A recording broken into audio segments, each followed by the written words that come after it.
The random genius generator went into catastrophic thermal runaway last night.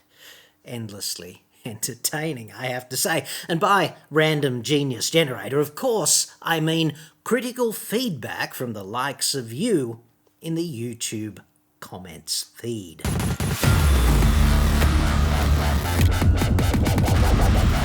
I'm John Cadogan from AutoExpert.com.au, a new cars cheap, but Australia only website. God.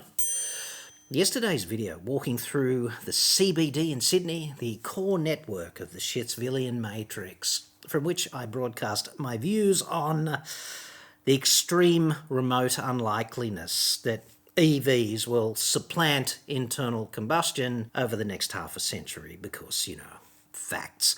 Generated some predictable muppetry in the comments feed, and I thought rather than just have a roast fest of societal muppets, we can have the roast fest, but also flip it to better inform this and that, peripheral aspects of this debate. Who knows, we might have a bit of a giggle and also, heaven forbid, actually learn something. So let us go where angels fear to tread, which would be nutbag city limits. Technology impacts the future. Early in the 20th century, the city of Melbourne set aside land to bury the increasing number of horse as the population grew. Then ice appeared and the horse and cart disappeared. The land was no longer required for horse cemetery. Fascinating tidbit of historical context there, dude. Thank you so much. Allow me to retort.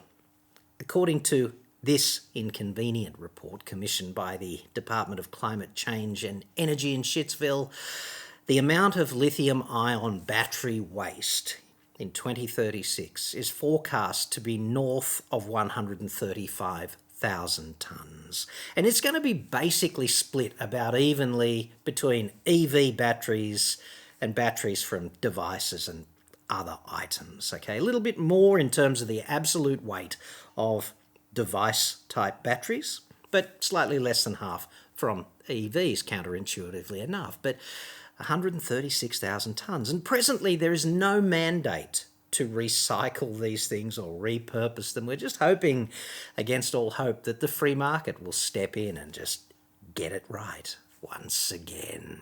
So I'd suggest 136,000 tonnes. I do hope that land that was set aside for the horse cemetery is still frickin' available. But the adoption rate of any new technology should not be considered have never been linear. Rather, they follow a bell curve. Fascinating, and we'll be getting back to you now. Which part of electric cars exactly is this new technology? Because, dude, I'm just not seeing it. We've had cars for more than 100 years, and the first electricity grid got out of the blocks in frickin' 1882, and the first commercial lithium-ion battery was in 1991. That was last century. So the newest bit of electric vehicle technology is actually 32 years old this year. But do go on. In the future, there will also be EV conversion services available. Yes, absolutely agreed. Another excellent point, and thank you so much for making it. This, of course, in the future, this conversion to EV for conventional cars, will be just like the conversion services we see today on every fucking street corner, where you can drive in your old car and then come back after lunch and drive away with ABS brakes and airbags and autonomous emergency braking and the electronic stability program, right? Because the car industry would much rather upgrade your car than go to all that trouble of resourcing and building completely new cars so that you just throw your old car away and drive away in a brand new car every couple of years. They don't want that. They're just responding to consumer demand, obviously. This exposes the great hypocrisy of the car industry greenwashing the shit out of itself, right? The greenest thing they could do is future-proof the car that you own today to some extent and make it upgradable down the track. And I'm not saying upgradable for free. I'm saying pay a fee and get new features added to your old car. And the reason they don't want to do that is because there's more money in you just deep sixing your old car and bringing in shiny new hotness at tremendous profit. That is the least green thing imaginable, obviously, but it's how we roll. And please tell me, dude, that you're not finished. Also, there are yet undiscovered technologies which could cause paradigm shift. Lithium ion could be replaced by sodium ion. Yeah, sodium ion. Aside from the spectacularly low energy density of prototypical sodium ion batteries, meaning they have to be even heavier to deliver the same range that you get now with lithium ion, aside from that, they die after a spectacularly small number of charge and discharge cycles. So aside from these two impediments, great idea. Waiting for the paradigm shift there, which is probably 15 years away if we're lucky, I'd suggest. And of course, the problem with low energy density is that the batteries get even heavier, and therefore what they are required to do is expend more of their own energy just moving them from A to B before they move the additional mass of the car and you and your lovely wife and all of your shit. So there's kind of that. But while we're waiting for that to happen, just relax, dude, because plenty of things could happen. I mean, crustaceans might save the day. Crab and lobster shells could be used to make renewable batteries. I can't wait for those crab and lobster shell renewable batteries. That would be just perfect, except if you're, a crab or a frickin' lobster. Oh, I was petrified. Please. Can't wait for the Clawtronic Pro Plus 2000 or the Blue Energy Volta Crab Max coming soon to an EV.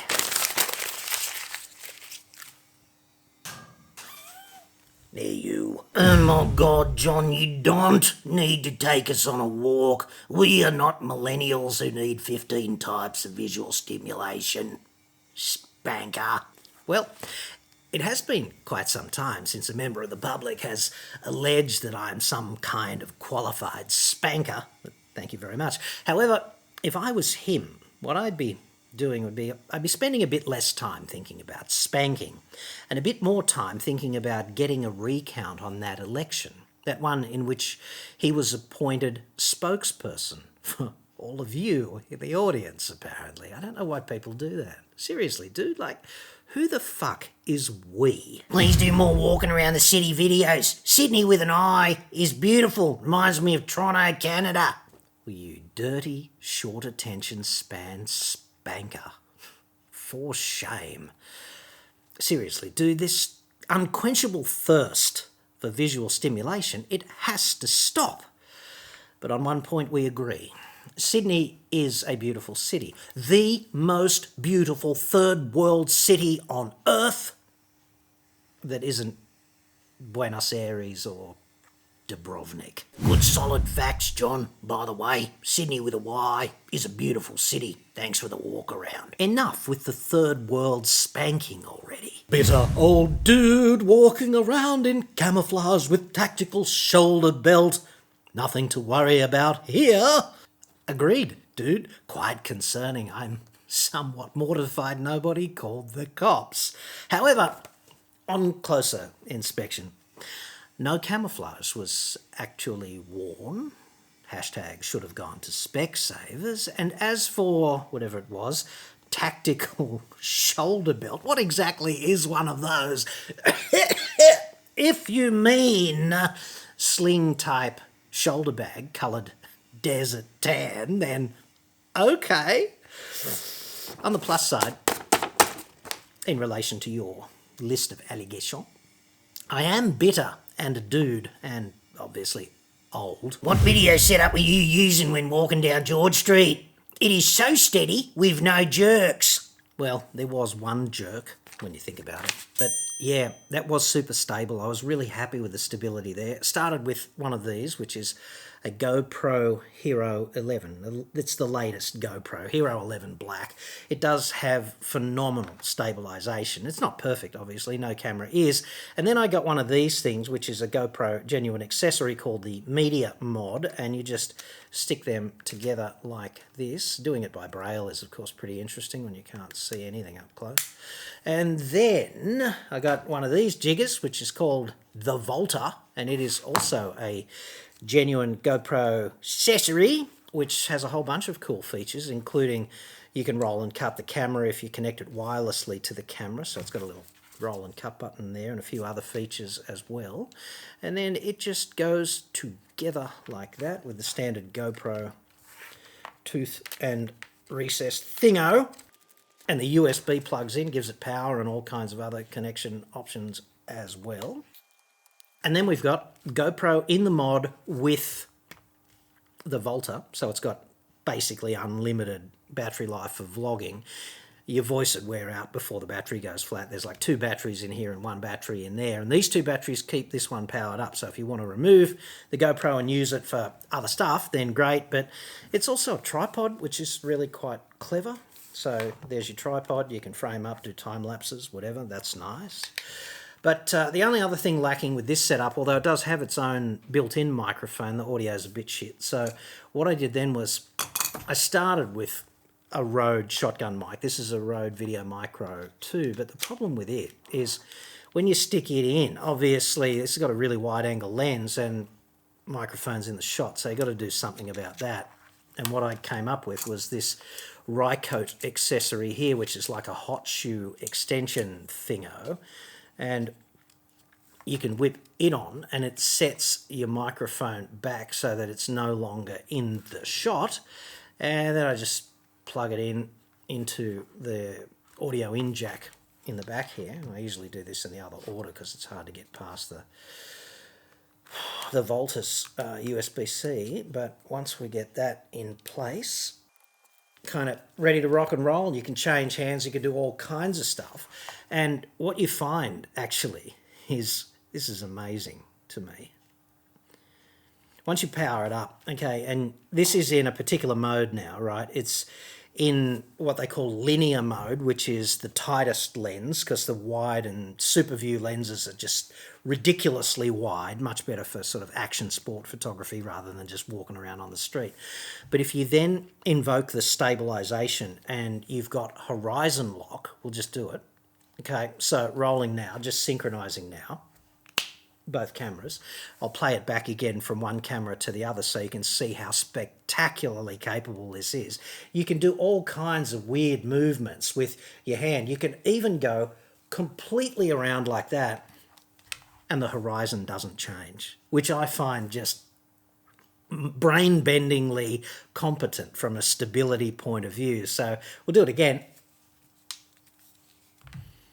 I find that just amazing that you can take these extreme sort of motions and just the ones and zeros fly through the chip and the horizon doesn't change. So there you go. As soon as he said that social engineering was somehow going to contribute to the creation of better electric vehicles, I knew I was just listening to an angry old dude against change. I am not saying everything he said was wrong. In fact, I agree with a number of his points. However, most of what he is stating are problems, are short-term issues that will be resolved in the next 5 years as the auto industry and fuel industries adapt to the change in market requirements.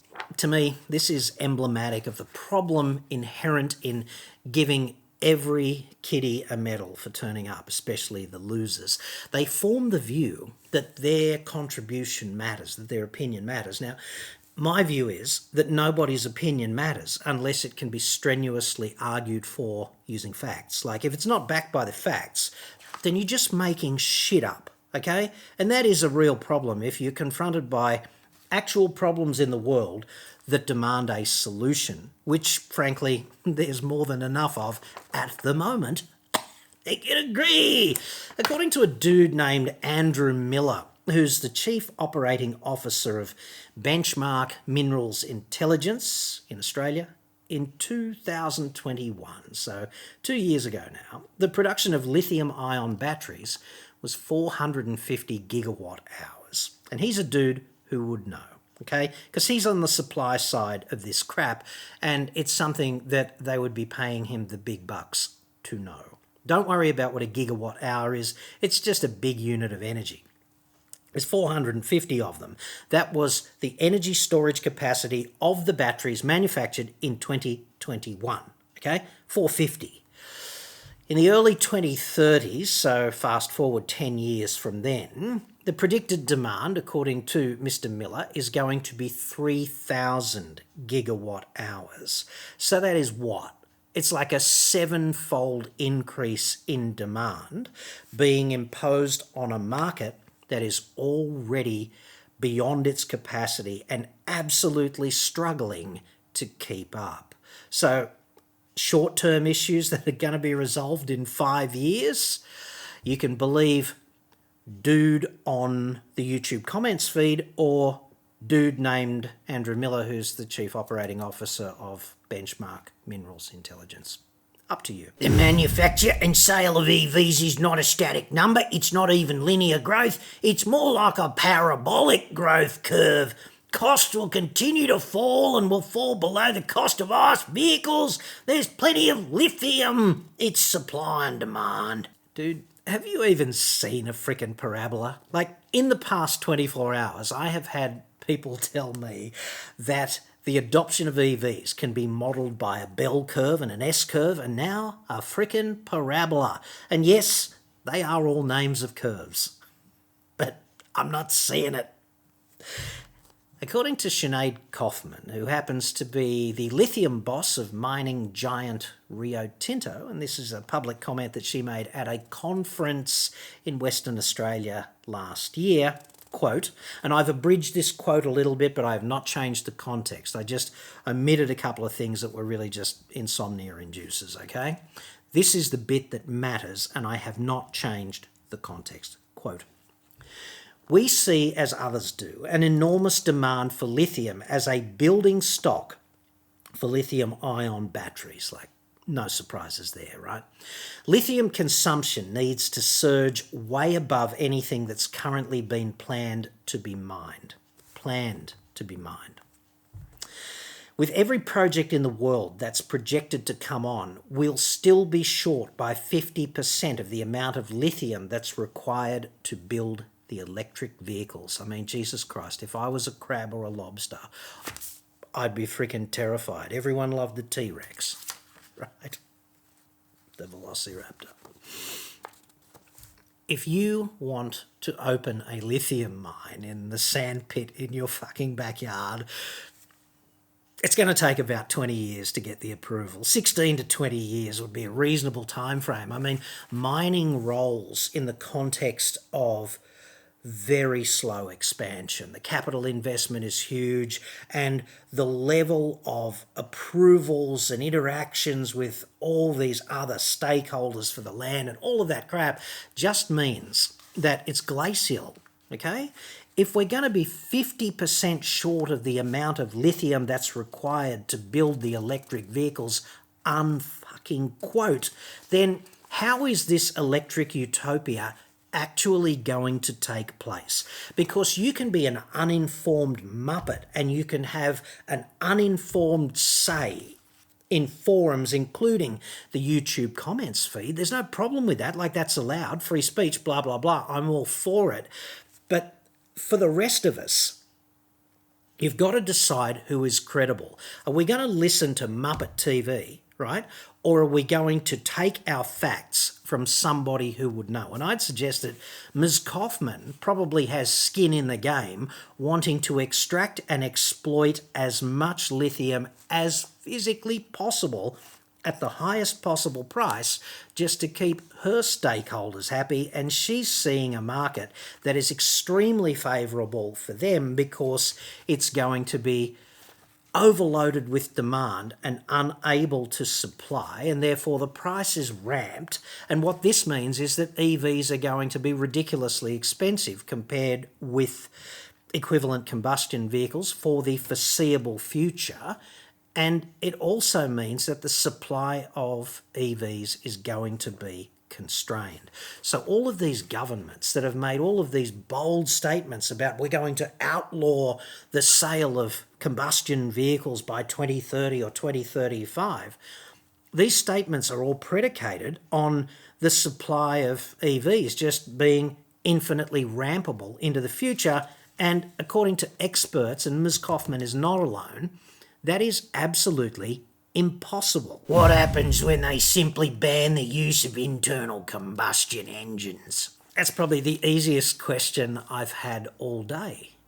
If you ban internal combustion now, society just stops. It turns into a dystopian hellscape that makes Mad Max look more or less like a massage on the beach by two hotties in Bali.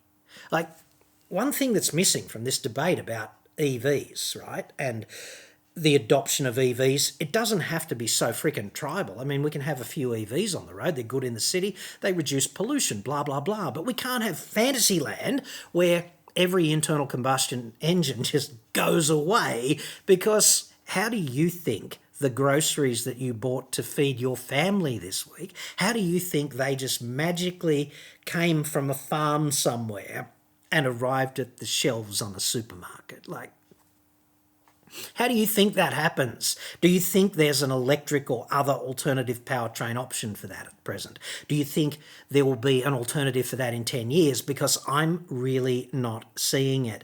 And the other thing that is absolutely missing from this debate is this entrenched view that hydrocarbons are evil, okay? The facts are that hydrocarbons are the best thing that has ever happened to humanity. Hydrocarbons liberated people from an existence that was entirely menial and like backbreaking for 16 hours a day just to feed yourself and your family, okay? We're liberated from that now. This is what has driven scientific advances. You get really sick now, you need chemotherapy or a liver transplant or something of that nature.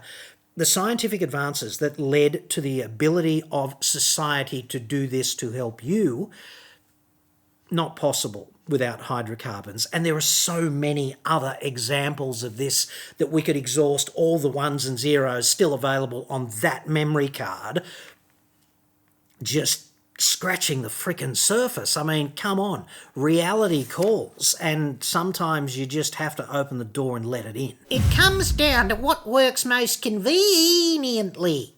Did smartphones take the place of corded phones?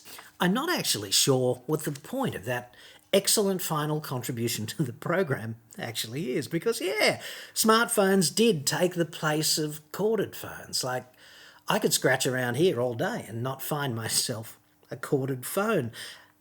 How the hell are you going to burn a perfectly serviceable Boeing 737 out of the air with a corded phone? Like, dude, you can't do that. How the hell are you going to get mown down by a passing car stepping out onto the road without looking to send a vital text message on a corded phone? Statistically, that kind of thing just doesn't happen. So I think you'd agree the smartphone is superior in so many ways, is it not? I'm sad to say that's all we've got time for today. Thank you nuts, one and all, those who got a run and those who didn't. You know who you are. I really do appreciate, and I know I speak for ambient humanity when I say this, I so appreciate your ongoing commitment to deterring intelligent extraterrestrial life from emerging from the shadows and making first contact. I suppose between now and then we'll all just have to make do with putting our heads on the pillow and hoping against hope that perhaps we are selected for probing from time to time once again.